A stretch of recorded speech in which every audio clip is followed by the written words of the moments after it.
Pemerintah dunia adalah sebuah organisasi pemuncak kekuasaan di dunia One Piece.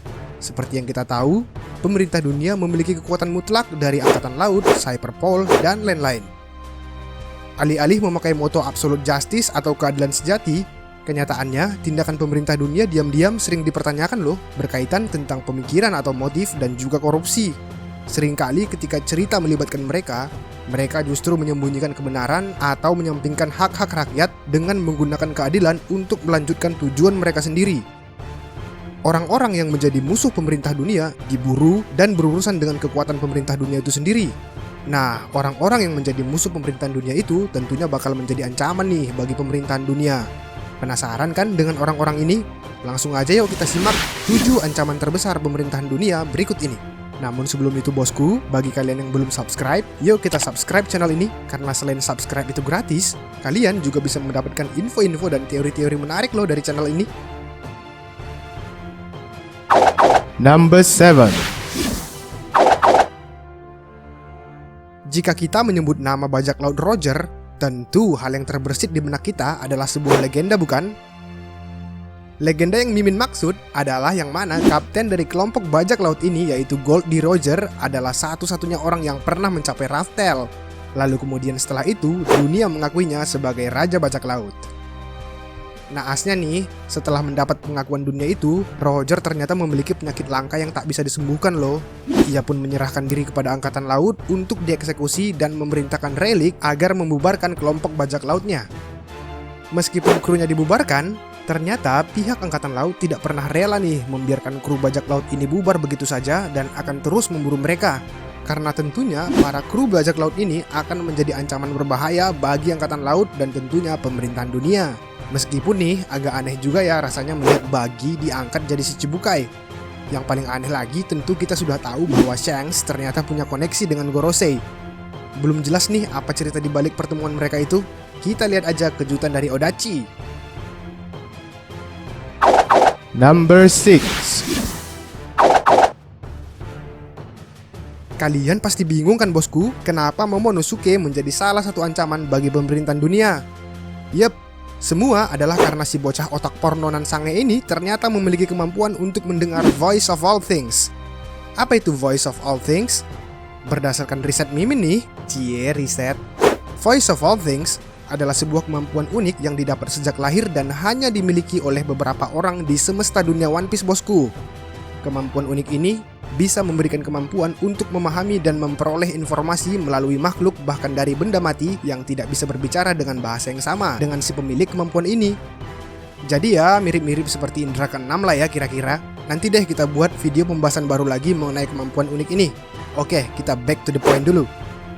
Momonosuke seperti yang sudah kita dengar tadi juga memiliki kemampuan ini. Tepatnya di Zou, kita dapat melihat Momonosuke dapat berkomunikasi dengan Zunisha, si gajah raksasa, dan bahkan dia dapat memerintahkan Zunisha untuk menghajar Jack. Kemampuan Momonosuke ini tentunya satu tingkat di atas Luffy yang juga mempunyai kemampuan yang sama. Sejauh ini, Luffy hanya bisa mendengar rintihan dari Zunisha, sementara Momonosuke bahkan bisa memerintahkannya untuk menyerang. Hal ini tentunya bisa membuat Momonosuke menjadi ancaman yang serius nih bagi pemerintahan dunia kan bosku? Ya pasti dong, apalagi kalau dia sudah mahir menggunakan kekuatan ini. Pastinya pemerintah dunia bakal takut dong ya. Gimana bosku? Cocok nggak? Number 5. Sudah mendapatkan bounty 79 juta berry sejak usianya baru 8 tahun, menjadikan wanita dari Pulau Ohara ini sebagai karakter One Piece termuda dengan bounty yang tinggi. Hal ini tentunya bukan tanpa alasan bosku. Sejak pembantaian massal Buster Call di Pulau Ohara, tak ada satupun orang-orang dari Ohara yang dibiarkan hidup. Namun beruntungnya saat itu, Nico Robin kecil dilepaskan begitu saja oleh Aokiji. Bahkan Aokiji memandu Nico Robin dengan jalur es yang ia buat agar perahu Nico Robin kecil selamat sampai ke tujuan pelariannya. Apa sih yang dimiliki Robin saat itu sampai-sampai ia diburu oleh pemerintah dunia? Ternyata sejak usianya yang masih 8 tahun, Robin kecil telah berhasil menjadi seorang arkeolog dan mampu menafsirkan poneglyph. Ia memperoleh semua pengetahuannya dengan belajar sendiri loh di perpustakaan Ohara tanpa bantuan rekan-rekan seniornya berkat kecerdasan serta kemampuannya untuk menafsirkan poneglyph. Sekilas tentang poneglyph, Poneglyph adalah blok dari batu yang berisi informasi tentang sejarah-sejarah dunia dan juga 3 senjata pemusnah massal yaitu Pluton, Poseidon, dan Uranus. Di mata pemerintah dunia, Poneglyph adalah artefak yang berbahaya untuk diketahui dunia. Bukan karena hanya sejarah dan 3 senjata pemusnah massal yang sudah disebut tadi, melainkan juga karena ternyata Poneglyph berisi tentang informasi mengenai kerajaan yang jatuh pada abad kekosongan atau Void Century. Entah apa yang disembunyikan pemerintah dunia mengenai informasi tentang Void Century. Yang pasti, dengan memberikan bounty 79 juta kepada Robin meskipun saat itu usianya masih 8 tahun, hal ini pasti karena ada yang ditakutkan pemerintah dunia jika kebenaran tentang Void Century terungkap. Dan yang pasti, Nico Robin adalah ancaman besar bagi pemerintah dunia sebagai satu-satunya orang yang dapat membaca Poneglyph. Number 4. Duyung yang cantik dan menawan ini adalah seorang putri dari kerajaan Ryugu. Meskipun dia masih muda dan cengeng, tapi sebetulnya Shirahoshi tidak bisa diremehkan juga loh bosku. Kenapa ya? Yep, semua karena Shirahoshi ternyata adalah seorang Poseidon. Poseidon, seperti yang kita bahas di poin kelima tadi, adalah salah satu dari ketiga senjata pemusnah massal yang ditakuti pemerintah dunia. Kalian pasti bingung kan kenapa senjata pemusnah massal Poseidon ini ternyata adalah seorang putri duyung cantik. Terus kekuatannya apa ya? Eits, sabar dulu bosku. Nih Mimin jelasin ya. Poseidon sejatinya adalah memang seorang putri duyung dari kerajaan Ryugu yang namanya memang Poseidon bosku. Si Poseidon ini memiliki kemampuan untuk berkomunikasi atau berbicara serta dapat mengontrol Raja Laut. Kekuatan ini dianggap sebagai kekuatan besar dan diakui sebagai senjata yang mampu menghancurkan dunia. Para Raja Laut yang dapat dikontrol oleh Poseidon ini dikatakan mampu menghancurkan sebuah pulau dalam sekejap mata. Mengerikan ya, pantas deh doi disebut sebagai senjata pemusnah massal. Setelah Poseidon meninggal, terus gimana dengan kekuatan ini? Ups, jangan salah dulu bosku. Ternyata kekuatan dari Poseidon ini tidak dia bawa mati, tapi diwariskan kepada salah satu garis keturunan dari keluarga kerajaan Ryugu. Dan saat ini, seperti yang sudah kita ketahui, ternyata kekuatan ini diwariskan kepada Shirahoshi. Kita bisa melihat secara jelas di One Piece episode 545, di mana Shirahoshi memanggil 5 Raja Laut karena Shirahoshi takut ibunya akan dibunuh oleh Saint Miosgard. Dan dalam sekejap, kapal yang membawa Tenryobito itu pun lenyap karena Raja Laut itu. Kebayangkan gimana menyeramkannya kekuatan Shirahoshi ini? Pastinya ini adalah ancaman besar bagi pemerintah dunia tentunya. Number 3. As we know bosku, Yonko adalah 4 orang bajak laut terkuat yang memerintah dan memiliki daerah kekuasaannya sendiri di dunia baru. Para Yonko secara harfiah dapat diartikan semacam kekaisaran yang memiliki pemerintahan sendiri di wilayahnya masing-masing serta mengaturnya dengan sesuka hati. Untuk kekuatannya sendiri sih nggak usah diragukan lagi bosku. Tapi bos, saya akan kasih nih sedikit gambaran mengenai kekuatan Yonko.